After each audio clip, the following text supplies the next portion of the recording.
and welcome na naman po sa programang Maray na Hapon with Father Butch Bombase, OP, ngunyan aldaw ning Miyerkules, petsa 5 kang bulan ning Nobyembre 2025. Kumusta po kamo mga tugang? Sana po yung kamo sa maray na kamugtakan. Ngunyan aldaw ng Miyerkules. And by the way, tuwing Miyerkules, sa tuya po mga tugang girumdumon ang nobina ta sa Our Lady of Perpetual Help. Talagang matabangon ang sa tuyang mahal na ina. Ina ng saklolo. Sinasakluluhan po tayo. Tinatabangan po tayo. Lalo sa panahon ngunyan na merong kinakabahan tayo sa mga kalamidad, sa mga nangyayari sa tuyang buhay. Pero mga tugang, wag po tayong kakabahan, wag tayong mangangamba. Sabi nga, palagi tayong umasa dahil ang Diyos ay nandyan lagi. Hindi tayo pababayaan niya. Napakaganda po Sa taong naniniwala, ay palaging nakakakita ng himala. Pero sa taong hindi naniniwala, palaging nagbabaka sakali, palaging nagdududa, ay talagang parang nang walang nangyayari. Pero sa taong naniniwala, mga tugang, palagi siya nakakakita ng positive things. Kaya nga maganda sa taong may paniniwala. Kaya mga tugang, habang kita nabubuhay, wag na wag po natin mawala ang ating paniniwala sa Diyos. Sapagkat pag nawala ang tiwala natin sa Diyos, parang wala na tayong nakikita. Wala na tayong nakikita at nagiging bulag na tayo. At pag nabulag na tayo, wala na. Madilim na po ang kapaligiran. Pero pag tao ang naniniwala, nakakakita po pa siya ng liwanag. Palagi.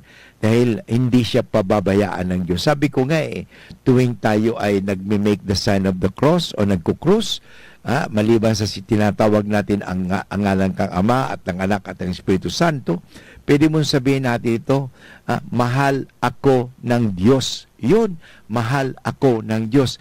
Hindi ako pababayaan ng Diyos. Yun, alam mo, pwede mong dagdagan po yan. Kaya salamat sa Diyos. Kaya napakaganda po mga tugang. Alam mo, sa araw na ito ng Miyerkules, napakaganda ang mensahe ng Diyos sa atin. Tayo ay tinatawag sa kabanalan. At mamaya babasahin natin ang Ebanghelyo sa araw na ito mga kaibigan.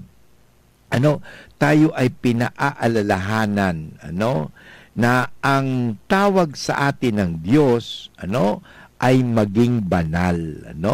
So tinatawag ng Diyos ang bawat isa sa atin. Of course, iba-ibang uri ng bukasyon. Pero kahit na, sabi nga na buhay reliyoso yan, buhay mag-asawa yan, o buhay pagpapari yan, o anumang buhay na o single blessedness yan, tayo po ay tinatawag maging banal. Paano tayo magiging banal? Sumunod tayo lagi sa kagustuhan ng Diyos. Ano ba talaga ang gusto ng Diyos? Yan ang natin susundin. Ano ba talaga ang gusto ng Diyos? Ang siyempre gusto ng Diyos na tayo ay mag-unawaan. Ang gusto ng Diyos na tayo magmahalan. Gusto ng Diyos na tayo ay maging masaya sa isa't isa. Walang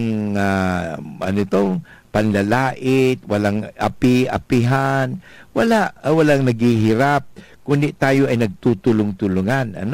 So yun po talaga ang bukasyon natin. Alam mo, lahat po na tao ay tinatawag ng Diyos. Iba-iba. Iba-ibang pagtawag sa atin ng Diyos kasi minsan may gustong magpare. Sige, magpare ka. Halimbawa naman talaga, hindi talaman talaga pala siya tinatawag maging pare, tinawag siya mag-asawa, siguro nandun talaga sa kanya. At least nag-try siya na pumasok sa kumbento. Pero hindi talaga para sa kanya ang pagpapare o yung pagmamadre. At least na-try niya. At sasabihin ko sa inyo mga kaibigan, at hindi siya natuloy magpare, naging seminarista lang siya, pero at least nakatulong sa kanya ang buhay doon sa kumbento. Yun. At yun ang napakahalaga. Huwag lang po tayong lumayo sa Diyos. Kasi minsan ang nangyayari, kunyari, lumabas sa kumbento, sa giging dati seminarista o naging madre, pagkatapos nang lumabas sa kumbento, nako, talagang itinakwil pa niya ang kanyang paniniwala sa Diyos. Ay hindi po rin mga siguro maganda kasi iba ng tawag yan, ano? Hindi ka na tinatawag yan. Ang pinakikinggan mo na hindi yung tawag ng Diyos tawag ng laman, tawag ng mundo o tawag ng demonyo, ano? So alam mo, lahat po tayo ay tinatawag ng Diyos sa iba-ibang mga buhay, ano? Kasi kung ano, basta importante, maging tapat tayo sa ating pagtugon sa ating pamumuhay. Halimbawa, buhay religyoso ka, maging tapat ka. Ano? Halimbawa, isang magulang ka, maging tapat ka sa pagiging magulang o pagiging mag-asawa, maging tapat ka sa asawa. Alam mo, importante kasi yung tinatawag natin faithfulness, katapatan. Ito po ay mahalaga, ano? So, napakahalaga po ang pag-usapan natin sa araw nito ng Miyerkules. Ang tanong ay, tapat ka ba sa asawa mo? O ikaw, Father Boots, tapat ka ba sa pagiging pari mo? Ano? Alam mo, sabi ko nga sa inyo mga katugang, may mga sa akin, may mga tinatawag na non-negotiable. Kasi pari ako, halimbawa, yung pagpapakumpisal. Ano? Ay talaga, kahit anong trabaho ko, pag mayroong father, pwede po ako magkumpisal. Bibigyan ko siyang pagkakataon magkumpisal. O Father, meron pong mamamatay doon. Pwede ka puntahan mo po kasi kailangan siyang Santo Ulyo, si anointing of the sick. O siyempre, kahit naman ako may ginagawa, halimbawa nagmi-meeting kami, ay pupuntahan ko pa rin po yun. Kasi pari po ako, non-negotiable po yun. Halimbawa, yun Father, may Father, wala talagang magmimisa, ano? Pwede po ba, emergency lang, pwede po ba, ikaw muna magmisa? O sige, pagbibigyan kita. Alam mo, kahit na siguro abalang-abala tayo, pero pag tawag ng Diyos po yan, talagang pakikinggan ko at tutugunin ko, tutugon ako sa tawag ng Diyos. Hindi sa tawag ng laman, o tawag ng mundo, o tawag ng mga bagay-bagay dito sa mundo. Yan na napakahalaga mga tugang. Tinatawag tayo ng Diyos, ano? At sa tawag sa atin ng Diyos, alibawa, ikaw tinawag maging politician, ay magpakabuti kang politician o politiko. O ikaw ay tinawag maging doktor, magpakabuti kang bilang doktor. Ganun po, alam mo, sana ganun ang gawin natin. Halimbawa, ikaw teacher, tinawag maging teacher, ay mag-abogado, ano bang gawain natin? Ano sa buhay? Ay maging tapat sana tayo sa ating mga pangako. Ano? So, yun po sa ating sinumpaan. Kasi minsan, ang nangyayari ay nalilihis tayo ng landas. Iba na Iba nang ginagawa natin. Yung gawain pare, hindi mo na ginagawa. Ginagawa mo, hindi na gawain pare. Na samantala, pare ka. Halimbawa, ikaw, gawain mo talaga ay talagang politician, maglingkod. Iba na ang ginagawa mo. Ang ginagawa mo, magpapakayaman ka. Magkakuha ka ng mga porsyento, mga iba-ibang mga project, parang kumita ka. Ano? Nawala na. Saan sasabi, ako'y maglilingkod sa bayan. Yun, iba na pala ang pinaglilingkuran mo. At paglilingkod na po yan, hindi sa bayan. Paglilingkod po na yan sa iyong sa tinatawag natin kasakiman, ano? Katakawan. Yun na po ang bato-bato sa langit, tamaan. Kung magagalit ka, ibig sabihin tinatamaan ka, tama, may tama ka talaga. Pag hindi ka tinatamaan at sasabihin mo, tama yan Father Boots, sinasabi mo yan. At least tama yung sinasabi mo na ang mali ay mali at ang tama ay tama. Kahit ito po ay hindi ginagawa, ang tama hindi ginagawa ng nakakarami, ano? Tama pa rin yan, ano? So yun, maging tapat tayo sa ating mga buhay, ano? Sa ating bukasyon, ano? Tandaan po natin ito. Bagamat mayroong pagkakaiba, ano, lahat na yan, iisa lang ang sentro nito. Tayo po ay tinatawag maging banal. So, ikaw po ay tinawag maging banal na politician, maging banal na engineer. Ikaw po ay tinatawag maging banal na mayor o congressman o governor. Ikaw po ay tinatawag maging banal na presidente. Ikaw po ay tinatawag maging banal na abogado. Ikaw ay tinatawag. Hindi lang po ang mga pare at ang mga taong simbahan ang tinatawag maging banal. Po, tayong lahat ay tinatawag maging banal. Ang ibig sabihin, sumunod po tayo sa plano ng Diyos. Anyway, babalik mo si Father Butch pagkatapos ng mga paalala. Pre, makinig ka muna. Payong kaibigan lang ha. Work hard, play hard. Yan ang motto ko dati. Pero nakakapagod din pala katagalan. Sa gitna ng lahat ng mga puyat, inom at pagkain ng masasarap, kasama na ang oily at fatty foods, kailangan pa ring bantayan ang kalusugan. Tamang kontrol ang kailangan. Katuwang ko, ang Liverade. May silimarin na maaring makatulong protektahan ang atay. Cheers to more good times. Be a liver lover. Mahalagang paalala, ang Liverade ay hindi gamot at hindi dapat kabiling paggamot sa anumang uri ng sakit. Ang good drinks at good food, perfect combo. Isama pa ang Liverade para sa kalusugan ng atay. Mabibili sa mga leading drugstores nationwide. Piolo Pascual po. Sa ubo at hika, may Plemex Forte Syrup and bottles. Pero para sa ginhawang kailangan agad, may Plemex Forte Capsule and Blister Pack. Madaling bitbitin, kayang ibulsa. Gawa sa natural na lagundi na tumutunaw at nagpapalabas ng plema. Convenient na, ginhawa pa. Plemex Forte Lagundi in Capsule. Basta Lagundi, Plemex. Easy!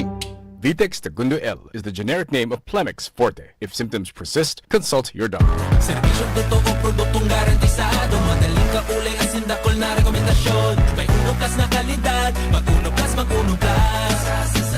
Sa Uno Plus, kalidad na masasarigan mo. Serbisyong swak sa imo. Magbisita sana sa Uno Plus Facebook page. Sa Uno Plus, kalidad na masasarigan mo. Serbisyong swak sa imo. Bumisita sa Uno Plus Facebook page. Kasama natin ang Diyos.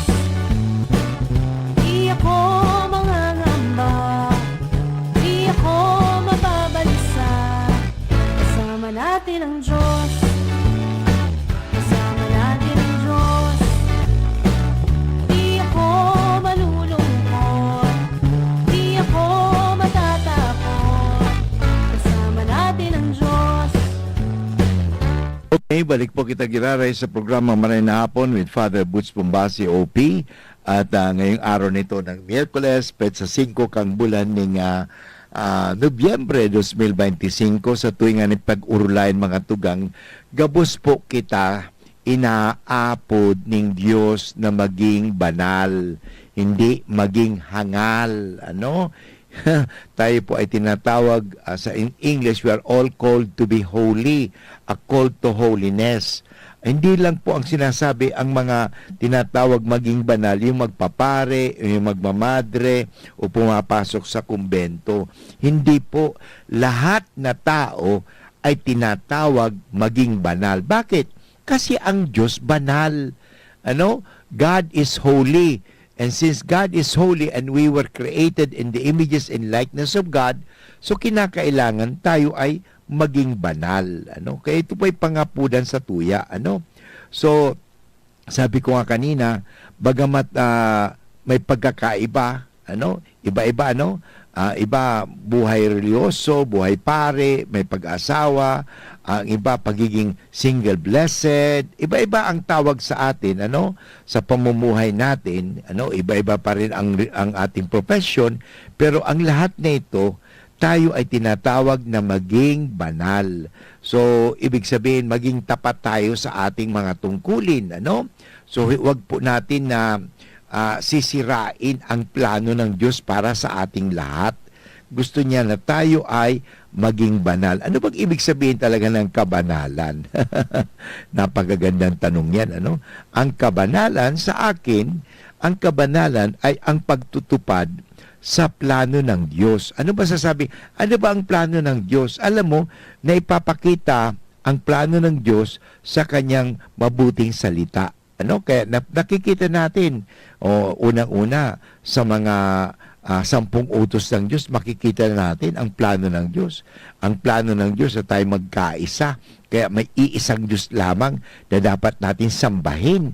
Hindi maraming Diyos, Diyosan. Isa lang ang Diyos na lumikha. at ang Diyos na nagligtas sa atin at ang Diyos na palaging kasama-sama natin. God the Father, God the Son, and God the Holy Spirit. Trinity persons, tatlong persona sa iisang Diyos. Yun po napakahalaga. Magkaisa po tayo. Ano? At ano pa ang gusto ng Diyos? Tinatawag tayong pahalagan po natin ang buhay. Kaya hindi ba? Thou shall not kill. Isa pa yun. Pahalagan po natin ang relasyon natin sa kapwa. Ang unang-unang relasyon sa kapwa nga, yung sa mga magulang. Igalang mo ang iyong nanay at tatay. Yun po ay napakahalaga sapagkat walang sino man dito sa mundong ito na isinilang na walang tatay o nanay. Lahat po yun. O bagamat ikaw ay isinilang na pagkatapos niyan, iniwan ka ng nanay mo, iniwan ka ng tatay mo, pero hindi ka pwedeng mabuhay na walang tatay at nanay. Meron ka po nga lang, hindi ka inalagaan. Pero tandaan mo ito, kahit hindi ka nga inalagaan, mayroong mag-aalaga sa iyo. Kaya nga ang simbahan, mayroong mga orphanages At the same time, ang Diyos na mag-aalaga sa atin. So tayo po ay tinatawag maging banal. So lahat po yan, ang pinaka-sentro ng lahat na yan, lahat tayo ay tinatawag sa kabanalan. We are all called to holiness. Yun po. Alam mo, sabi nga, isa sa katangian ng isang kabanalan, ito po yun tinatawag tayong kabanalan at ang bahagi nito sa kabanalan ay ang paglimot sa sarili. Denial of self. Kasi minsan, pag tayo po kasi ay makasarili, hindi tayo magiging banal. Tayo ay magiging sakim. Kung makikita po nga natin, di ba? Wild greediness. Masyado na talagang sakim na sakim ang tao. At dahil sa kasakiman ng tao, marami naghihirap na mga tao. Tingnan mo ang corruption. Yun, ang corruption mga tugang. Ano bang ibig sabihin yan? Pagiging makasarili. Ang iniintindi lang yung kanyang sarili. Kumita ng maraming pera. Yun. At to the point na yung mga tao, yung kanyang mga kababayan ay naghihirap. Tingnan mo sa korupsyon. Sa halip na walang baha, dahil sa na dapat napunta sa flood control, nagkaroon ng maraming tubig at nagkaroon ng baha. Halimbawa sa DPWH, makikita natin sa kalsada na hindi mang sira ang daan, sisirain ang napakagandang daan, sisirain para magkaroon ng project for the sake of project, pero hindi naman nila pinatitibay yung kalsada at reblocking pa. Tingnan mo, yan lang sa Arimbay. Ang tagal-tagal na yan ang tagal-tagal na yan, So, kailan pa ba? Sabi nga nila, may narinig ako, baka mauna pang matapos ang Jollibee dyan sa Rawis kaysa sa pag-ayos ng mga kalsada dyan. Bakit? Kasi wala nagtatrabaho Wala naman talagang, tingnan mo, at least dyan sa Jollibee, makikita mo halos 24 hours. So, yan talaga mga tugang, pagiging makasarili. Yan ang ugat ng kasamaan, ugat ng kapahamakan, pagiging tayong makasarili, pagiging sakim. Wala nang ibang inaatupag, kundi ang aking sarili ay yun, lahat sarili. At yun po mga tugang, at hindi sa limot sa sarili, denial of oneself, kundi yung sabi nga, self-seeking pleasure. Yun palagi. Yung palaging pleasure sa sarili, self-pleasure. So yun po mga tugang, sabi nga, wala nang pagtanggap sa sakripisyo. Yun. Kasi nga, yung gusto palagi, wala nang sakripisyo. Ang gusto palagi ay pleasure. There is no more sacrifice. Ang gusto lagi is, wala nang sakripisyo. Gusto convenience. So wala nang ayaw ko ng paghihirap. Gusto ko ganito. Kaya nga, tingnan mo, dahil ayaw niya ng paghihirap, ang ginagawa niya, mag-corrupt. Yun. Kaya kawawa, yung mahirap dahil sa pagiging corrupt. Tingnan, sabi nga noon walang magiging mahirap kung wala lang magiging corrupt. Yan po, totoo naman talaga yan Sabi nga nila ang utang ng Pilipinas ay kaya talagang mabayaran na pala kung hindi lang corrupt corrupted ang Pilipinas. Corruption kasi po ang dahilan kung bakit maraming mga Pilipino ang mga nabibiktima. Yun, dayaan. Actually, kahit hindi lang sa gobyerno, mayroon tinatawag natin scammer. So, yun palagi iniisip nila.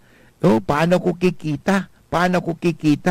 Hindi paano ko makakatulong sa kapwa. Hindi na pinag-usapan yun eh. Dapat ang magandang tanong ay, paano ako makakatulong sa aking kapwa? Hindi yung, paano ako kikita? Yan palagi yung tinitingnan mo, magkano kikitain ko dyan? Yung palagi yun. So, ano nangyari? Kasakiman, pagiging makasarili. Bakit?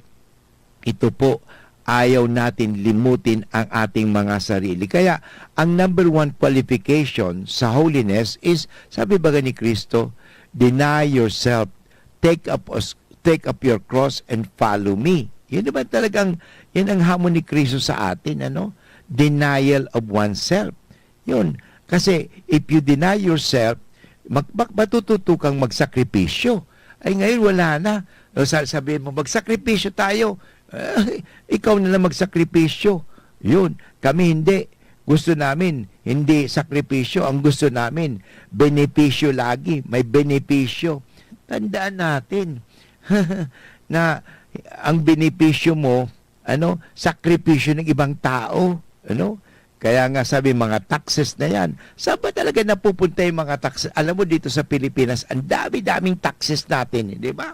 Kahit sa pagkain. Alam mo, one time, napunta kami sa Indonesia, sa Jakarta. Ang sabi nga, mas mura pa pagkain doon kaysa sa Pilipinas eh. Bakit? Kasi yung pagkain doon, walang tax. Dito sa atin may tax. Grabe. Grabe talaga. Sobra. Yung kumain kami doon sa Indonesia na doon sa isang Japanese restaurant. Kung dito kakain sa Pilipinas, kung dito kakain sa Pilipinas, yung in-order namin sa Pilipinas, aabot ng 10,000 yun. Alam mo doon, ikumpara mo sa Philippine money, yung nakain namin, halos para yung kain na yun, umabot lang ng 4,000 pesos. Dito, 10,000. Ang mahal dito sa Pilipinas eh. Kaya nga, sabi nga, yung mga nakaka-afford lang talaga ang nakakapagkain ng steak. Yun. Pag mahirap ka, wala kang nakain ng steak, kundi ang nakakain mo, steak. And anyway, babalik mo si Father Boots pagkatapos ng mga ating patalastas. Kung ikaw ay edad 50 pataas katulad ko, may mataas na ang risk ng panlalabo ng paningin. Mas challenging ang pang-araw-araw na gawain tulad ng pagbabasa, pagsusulat, at pagmamaneho. Ang Optin ay may lutin na maaari makatulong sa kalusugan ng mata, nilalabanan ng epekto ng glaucoma, macular degeneration at katarata. Kitang-kita ang kalusugan. Mabibili ang Optin sa mga pangunahing butika nationwide. Mahalagang paalala, ang Optin ay hindi gamot at hindi dapat gamitin panggamot sa anumang uri ng sakit. Attention! Attention! Mga parantabay, may marhay na bareta! Ang DZGB nasa cellphone na! Yes po! Madadangog na ang DZGB sa saindong mga cellphone. Sa katuyuhan na mas lalo kamong mapagserbihan, asin dagdag na konbenyensya sa saindo gabos, ang DZGB. Pwede nang ma-access sa paagi kan sa indong cellphone. I-download lang sa saindong mga Android phone ang DZGB app sa paagi kang Google Play Store, asin Apple App Store, asin nanapo ng DZGB Live. I-install sa saindong gadget, asin malinig nindong madadangog ang DZGB. Libre po ini. DZGB. Number 1 na, may Facebook Live pa. Ngunyan, may DZGB Live app na. O, ano pang pighahalat nindong mga paraan tabay? Download na! Hi, ako po si Ma'am Melinda Wee. Good news para sa may mga problema sa kalusugan. Magkakaroon po tayong gagawing free health consultation. November 7, Friday, 9 a.m. to 1 p.m. CMD Center, 2nd floor, JP3 Building, San Jose Street, Away, Donsol, Sorsogon, atap Soreco Office. November 8, Saturday, 9 a.m. to 4 p.m. CMD Center, 2nd floor, room 208, PBLB Building 2, Peñaranda Street, Legazpi City. Pakidala po if may mga latest laboratory results kayo. Kami po ay seryoso sa aming misyon to help restore the health of people. Our products are tried and tested. Marami na ang nakagraduate sa maintenance at mga due for operation ang nasave sa operasyon. O galiing makinig sa programa CMD Kalusugan at Kabuhayan Monday to Thursday, 6:30 to 7 ng gabi at kapag linggo 7 to 8 ng umaga dito sa 729 kHz DCGB Legazpi. For more information, you may call or text 0939-904-0717. Abangan sa Radyo DZGB ang programang Usapang Consumer at Negosyo. Programang magtataunin kasimbagan sa saindong mga kahapotan tungkol sa pagnegosyo. Magdadara ng kadagdagang impormasyon mapadapit sa mga derechos ning mga konsumidor asin mga giya kung paano maging mga responsableng parabakan. Usapang Consumer at Negosyo. Mataon pagnibid sa mga matrayumpong negosyante asin sa mga establishmento de negosyo na may marhaying na kontribusyon sa komunidad. Usapang Consumer at Negosyo. Maradangog na kada primero Biyernes kan bulan, alas 11 sagkod alas 12 na do. Ihahatod sa Indo kan Department of Trade and Industry Regional Office 5. Usapang Consumer at Negosyo. Abangan!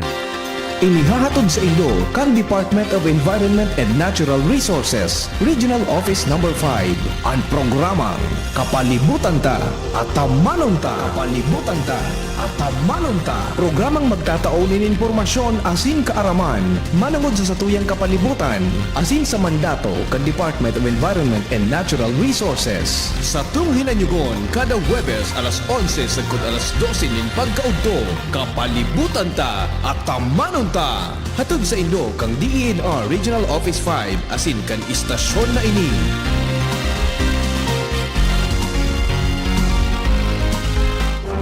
Radyo Balagon Kaito, DCGB Ngunyan, ang nainot, pirming nanginginutan. Always number one. Always number one. DCGB, 729 kHz. Enod sa Bareta, Enod sa Gabos. Ang oras namin ngunyan is 30 minutes after 1 o'clock. An oras hatod sa Indokang Optin Lutein Capsule. Alagaan ang paningin sa tulong ng Optin. Kitang-kita ang kalusugan ng mata. Plemex. Pag may ubo o hika, Plemex agad. Basta lagundi, Plemex. Artisan Joint Supplement. Bumabagal ang galaw dahil sa joint pain at arthritis. Mag-Artisan. Plemex for kids. Mommies, agapan agad ang ubo at plemang nakabara. Pambatang lagundi. Plemex. Tonic Bank. Tonic Pamascolone. Hulugan mo. Pamasko ko. Liver Aid Silimarine Capsule. Ang good drinks at good food, perfect combo. Isama pa ang Liver Aid. It's liver lover, boys! Kasama natin ang Diyos. Di ako mangangamba. Di ako mababalisa. Kasama natin ang Diyos. Kasama natin ang Diyos. Di ako malulungkot. Di ako matatakot. Kasama natin ang Diyos. Okay, balik po kita giraray sa programang Maray na Hapon with Father Butch Bombasi OP. Sabi ko kanina, doon pwede kang makakain ng steak dito sa Pilipinas, bubre ka, hindi ka makakakain gaano ng steak, kundi stick na lang, stick ang makakain mo. Kawawa talagang Pilipino, Iyon. Dahil saan? Sa korupsyon. Alam mo, mayaman na bansa ang Pilipinas. Nga lang, naghihirap dahil sa maraming mga korap. Korap ng opisyal, korap din ng mga tao. Nangungurap tayo palagi, Mahilig tayo mag-korap, Kaya nga, mahalaga po ito, tayo ay tinatawag maging banal, Parang maiwasan ang korupsyon, Kailangan tayo ay sabi nga ni magkaroon ng ugali na sumunod sa Diyos. Yun, kasi magbalik loob na tayo sa Diyos, Tandaan po natin ito. Ngayon, nakikita natin, noong nakarang September, October, nakikita natin ang kaguluhan sa Pilipinas. Actually, hindi lang sa politika, pati sa ating kalikasan, hindi ba? Lindol. Sunod-sunod yung lindol, So, ano bang ibig sabihin? At alam mo mga kaibigan, napakahalaga po ito. May narinig po ako, na kung hindi daw tayo mga Pilipino magsisisi sa ating mga kasalanan, malala pa ang mangyayari sa atin. Kaya nga ang pangapudan ito magdasal po tayo. Kung ang bawat Katoliko, ang bawat Kristiyano, ang bawat tao, ang bawat Pilipino ay magbalik loob sa Diyos. Tanggapin na talaga ang Diyos sa kanyang buhay.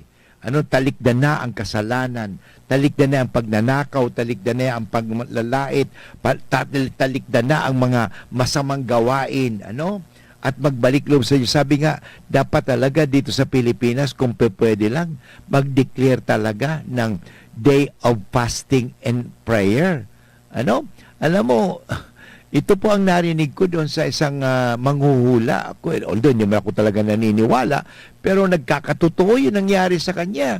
Dito sa Pilipinas, sabi niya kasi na manghuhula, alam mo, sa matapos ang buwan ng Setyembre, magkakaroon sa Pilipinas ng malakas na lindol. Yung ba, September 30, nagkarumbaga.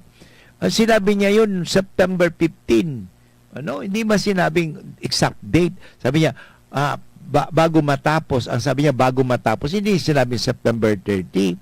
So, ibig sabihin, nagkakatotoo. Pero alam mo, totoo yan mga tugang, na hanggat hindi tayo magbago, hindi natin pakikinggan ang tawag ng Diyos sa atin, magbago, hanggat hindi tayo magbago, ay talagang mangyayari po yan, ang kinatatakot sa natin yung mga sakuna na mangyayari, mga kalamidad, yung mga bagyo malalakas, baha, lindol, yun po mga tugang. Kaya sabi nga, magmakaawa na tayo sa Diyos. Paano tayo magmamakaawa sa Diyos? Magdasal po tayo. Araw-araw siguro bawat pamilya po, kung pwede naman, balikan natin yung napakagandang gawain ng bawat Pilipino, Katolikong Pilipino. Ngayon, hindi na Bawat Pilipino ngayon ay busy na. Alam mo, noon every family prays together, every night, they pray the rosary. Ngayon, wala na Sabi nga, if my people would heed my voice, hindi ko gugunawin ang mundo. Yun. Hindi ba kayo natatakot mga tugang? Magdasal po tayo.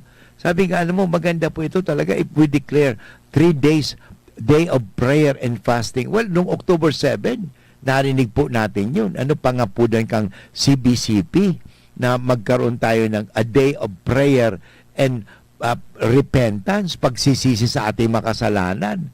O pagdating sa prayer, ang tanong, nagdasal po ba tayo?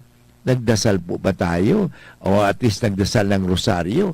At hindi lang yun, a day of repentance. Ang tanong, nagpunta po ba kayo sa simbahan at nagkumpisal? O tandaan po natin, hindi natin alam kung kailan mangyayari yan. Pero alam mo, ang importante sa mga, makinig tayo sa, sabi nga, sa tawag ng Diyos. Tinatawag tayo ng Diyos Ang tawag sa atin ng Diyos, magbago tayo. Sapagkat ang tunay na pagbabago, iyon po ang tawag sa kabanalan. Hindi po tayo magiging banal hanggat hindi tayo nagbabago. Sabi nga, paglimot sa sarili, and then take up your cross. Sabi nga, deny yourself, take up your cross, and follow me. So, yun po ang pangapudan sa atin. Take up your cross, ang ibig sabihin, yung mga tungkulin natin. Gampanan natin ng mabuti. That is our cross. Our crosses, mga tugang. Tandaan po natin ito. Walang buhay na walang sakripisyo. Lahat po, yan May sakripisyo lahat. Kaya isang hamon na hindi natin kayang gawing ng mag-isa, kundi sa tulong ng biyaya ng Diyos ito lagi.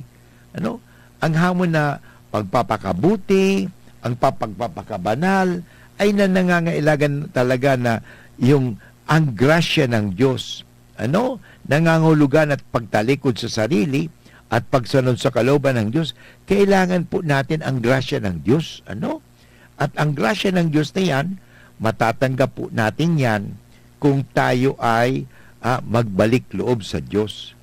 Hindi natin kayang mapabuti ang ating sarili batay sa ating lakas o kagalingan lamang.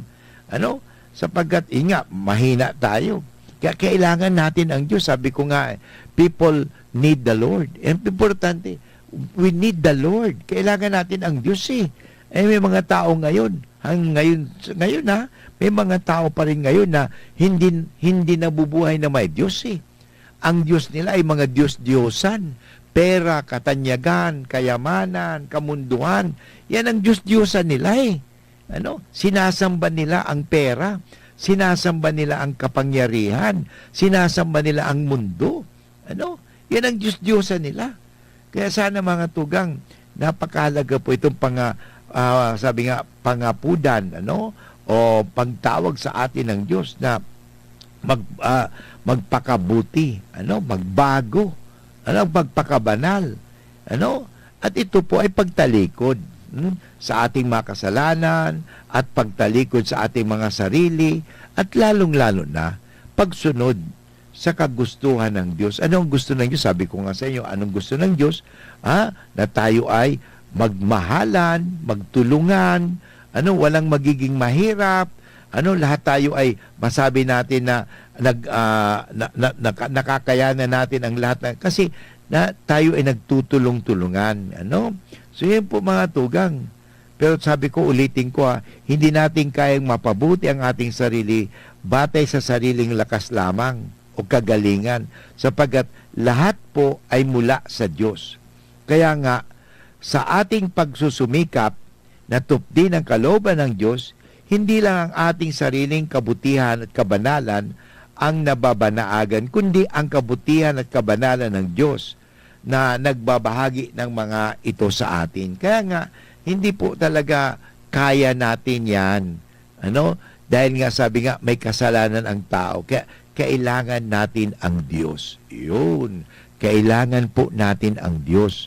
Ang ibang tao kasi, hindi daw nila kailangan ng Diyos. Ang kailangan daw nila, kwarta. Ang kailangan nila, pera. Ang kinakailangan nila, ganito. Pero tandaan po natin, saan ba nagsisimula yan? Sino ba nagbigay sa atin? Hindi ba ang Diyos? Kaya kailangan po natin ang Diyos. Hindi po pwede tayong mabuhay na wala ang Diyos sa ating buhay. Kaya nga, araw-araw, maganda sa umaga pa lang, pasalamat tayo sa Diyos. Minuto, tanungin natin, ginagawa ba natin yung gusto ng Diyos sa buhay natin o sa trabaho mo o bilang teacher ka, abogado o negosyante ka, ginagawa mo ng daraya ka ba? Yun, mahalaga ito Ginagawa ba natin yung kagustuhan ng Diyos?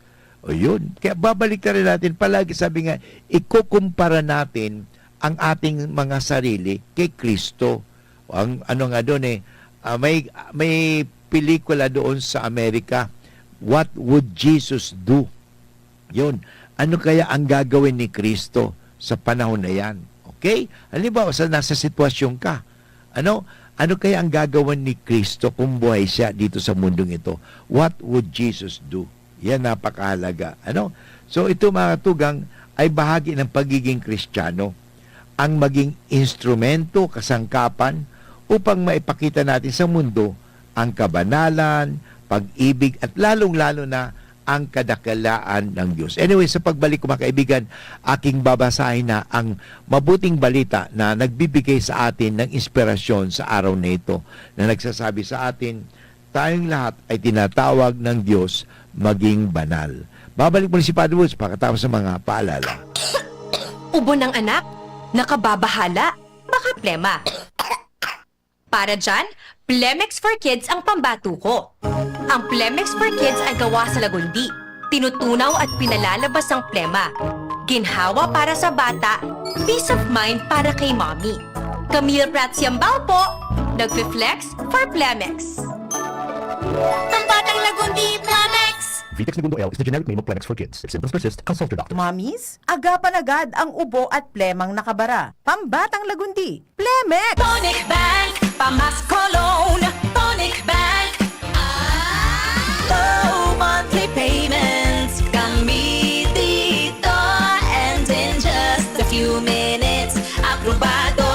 O diba? Set ka pa! With Tonic Bank Loan, Pamascolone. Sa Shoppers Home Loan, Pamascolone. Tonic loan products are subject to credit evaluation and approval. Promo runs October 20, 2025 to January 11, 2026. For DTA Fair Trade Permit Number FTEB 240055 Series of 2025. Regulated by the Bangko Sentral ng Pilipinas. Apply for a Tonic Shop installment loan and you might be one of the lucky winners to have your loan waived. Tuhod, siko, baywa, aray! Pag laging pasan ang sakit sa kasukasuan, sign na yan ng arthritis o joint deterioration. Karaniwan kapag nagkakaedad na, kailangan ng tibay at ginhawang makakapitan. Kaya ng artrisin yan. May undenatured type 2 collagen at methylsulfonyl methane na maaaring makatulong protektahan ang kalusugan ng kasukasuan. Make the right move. Uminom ng artrisin araw-araw.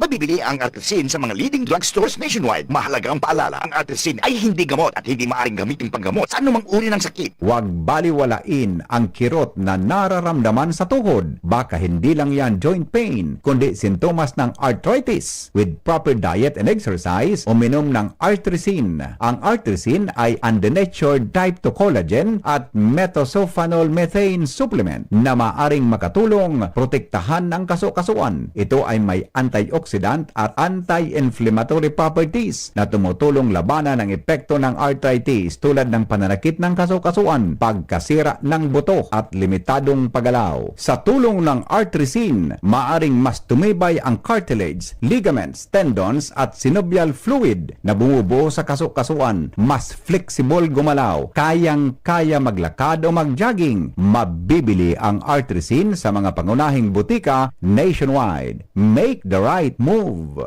Abangan sa Radyo DZGB ang programang Usapang Consumer at Negosyo. Programang magtataunin kasimbagan sa saindong mga kahapotan tungkol sa pagninegosyo. Magdadara ng kadagdagang impormasyon mapadapit sa mga diretsos nin mga konsumidor asin mga giya kung paano maging mga responsableng parabakan. Usapang Consumer at Negosyo. Mataon pagnibid sa mga matrayumpong negosyante asin sa mga establishmento de negosyo na may marhaing na kontribusyon sa komunidad. Usapang Consumer at Negosyo. Maradangog na kada primero Biyernes kan bulan, alas 11 sagkod alas 12 ni Nado. Ihahatod sa Indo kan Department of Trade and Industry Regional Office 5. Usapang Consumer at Negosyo. Abangan! Mga tugang, abangan ta ang pinakabagong programa digdi sa DZGB Radio. Ang programang mahatod ng mga impormasyon, mga istoryang kapupurutan ng inspirasyon na naidulot kan pagtatrabangan nganing maiangat ang pagkabuhay kan mga Bicolanong paraomang benepisyaryo. Mag-iribahan kita alas 10:30 hasta alas 11 ng pagkaaga. Magantabay asin maghinanyog sa kape asin paretang agraryo. Attention! Attention! Mga paraantabay, may marhay na bareta! Ang DZGB nasa cellphone na! Yes po! Madadangog na ang DZGB sa saindong mga cellphone.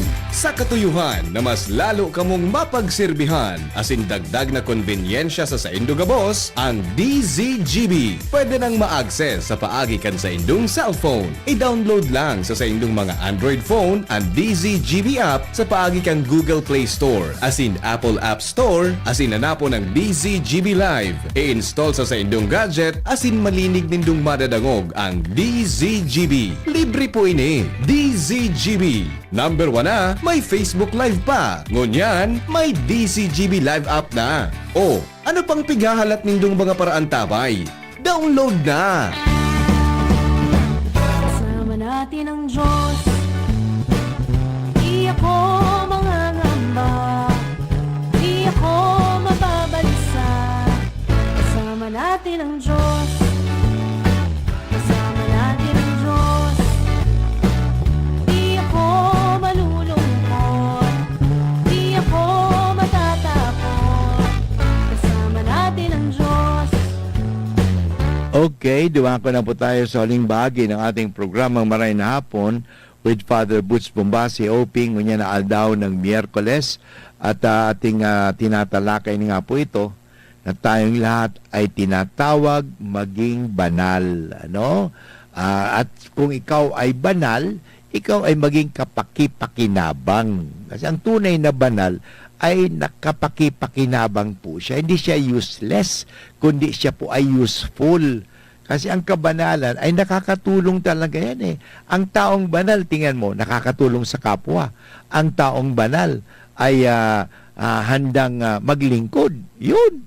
Ang taong banal ay gumagawa ng kabutihan. Yan na talaga ang panawagan sa atin. Ano, kaya ulitin ko mga kaibigan na ang kabanalan ay hindi lang po yan sa magmamadre o magpapare. Ano, sa lahat ng tao po yun eh. Ano, sa lahat ng tao. Kaya nga ito po ang sinasabi natin bukasyon. Parang tayo ay maging kasangkapan ni Kristo sa mundong ito. Ano? May pakita natin sa mundong ito si Kristo. Kasi sabi nga, sino talaga ang magpapakilala kay Kristo sa mundo? Hindi po ba tayo mga Kristiyano? Yun, napakaganda po ito. Kaya paalala po sa atin ito na tayo ay maging banal, ano, sumunod sa kalooban ng Diyos. Pag sumikapan natin, ano, tupdin ang kanyang kagustuhan. Ano? Kaya ang palaging tanong dapat natin sa ating mga sarili ito kung ano mang gagawin natin sa araw na ito. Meron pa, di ba, ngayong hapon. Ano? O kaninang umaga, kung ano ginawa ko ba ang gusto ng Diyos? Ay kung hindi mo nagawa yung kagustuhan ng Diyos, ngayong hapon pwede mong tanongin. Ano kaya ang gusto ng Diyos na gawin ko ngayong araw na ito? Sa trabaho ko o sa taong ito, ano kaya ang gusto ng Diyos na gawin ko? Alam mo, pag tinatanong natin ang Diyos lagi, He will guide us. Ano? Tutulungan niya tayo, tuturuan niya tayo sapagkat marunong tayong sumunod. Ano? Marunong tayong sumunod. At totoo naman ang taong marunong sumunod ay pinagpapala. At sabi nga, ang taong hindi marunong sumunod ay hindi pinagpapala, pinapalo. Gusto mo natin paluin. Alam mo, ito nangyayari ngayon Ito masasabi ko, para bang ito pagpapaalala naman, hindi naman talaga pagpapalo sa atin ng Diyos. Ito yung mga nangyayari ngayon. Ano? Yung mga dahil sa pag-abuso natin ng kalikasan, inabuso na talaga natin ng kalikasan. Tingnan mo kung bakit nagbabaha na ngayon. Kahit dito sa Legazpi, lalo sa Ginubatan, sa Masarawag, makita po natin, bakit talaga nagbabaha na ngayon?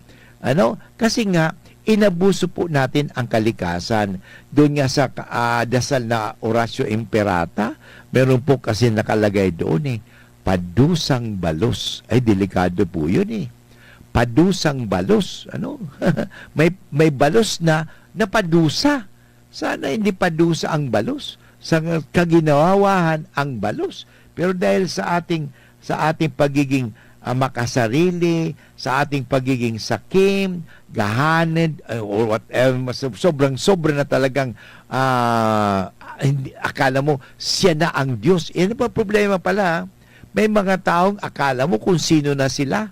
Akala mo sila na ang Diyos. Yun, hindi na ang Diyos na kinikilala, kundi gusto nila na sila ang kinikilalang Diyos sapagkat gusto nilang kontrolan ang lahat ng bagay. Yan ay masama.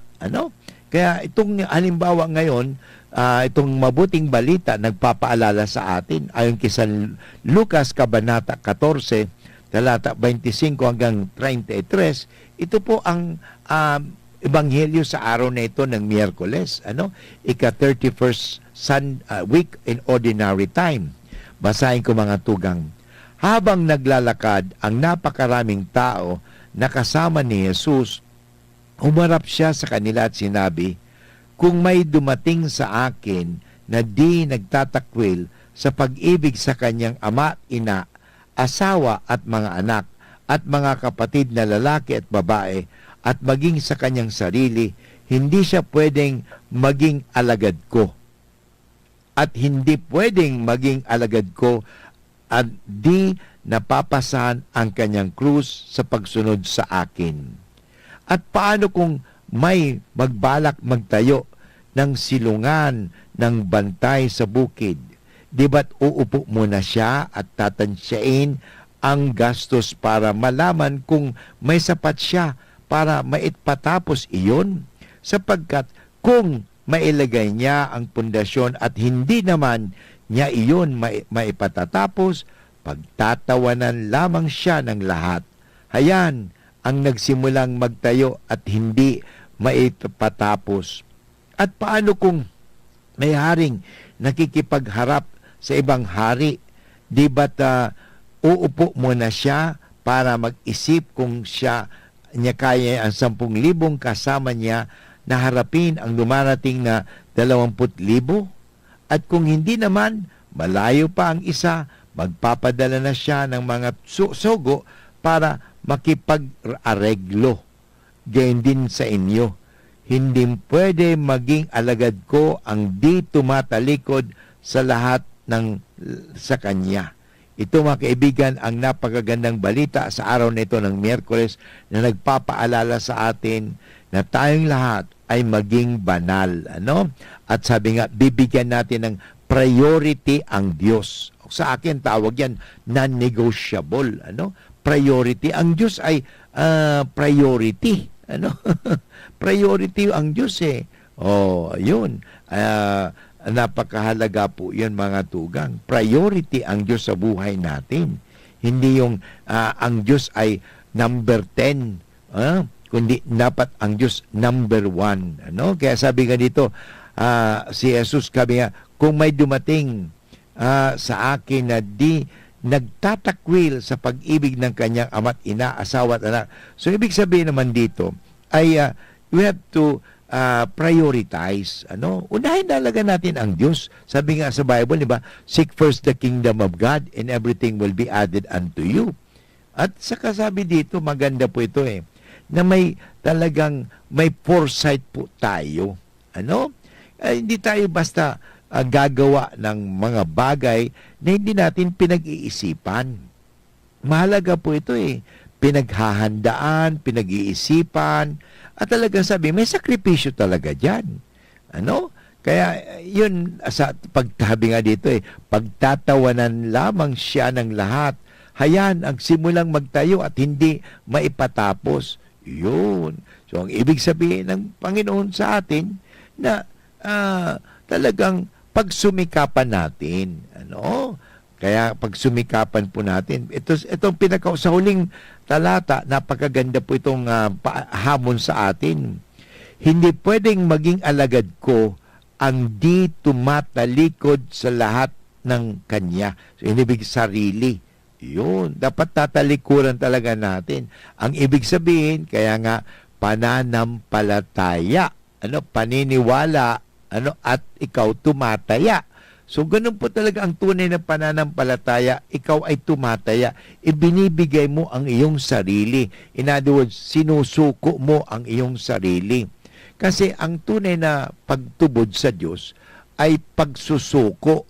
Hanggat hindi natin isinusuko ang ating sarili, gusto natin laging kontrolan. Minsan, kinokontrol din natin ang Diyos At paano natin gustong kontrolan ang Diyos? Lord, gawin mo gusto ko. Sa halip na, hindi ba, gawin natin ang gusto ni Lord. Minsan sa pagdarasal, ganun din sinasabi natin Sa Bible, sabi ni Isaiah, "Speak, Lord, your servant is listening." Magsalita ka kagurangnan, o magtaram ka kagurangnan, kasi ang sa imong uripon o surugoon, nagdadangog.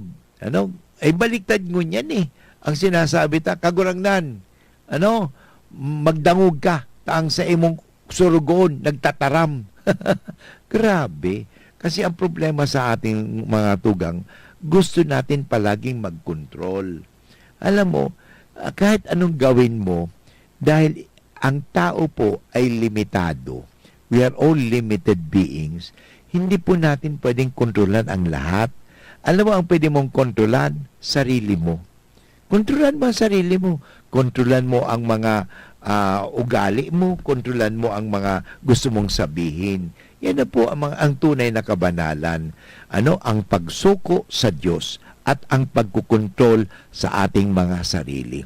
Anyway, inabot na naman tayo ng oras ng pamamaaram. Sana po ako ay nakapagbigay sa inyo ng informasyon, inspirasyon, as in bendisyon. Ito po muli si Father Boots, nagpapasalamat sa ating technical at sa ating IT and production. God bless you, and remember, God loves every one of us. Kaya pakusugon po natin ang satuyang pagtubod sa paagi kang pag-submit o pagsuko natin sa Diyos. God bless. Bye-bye.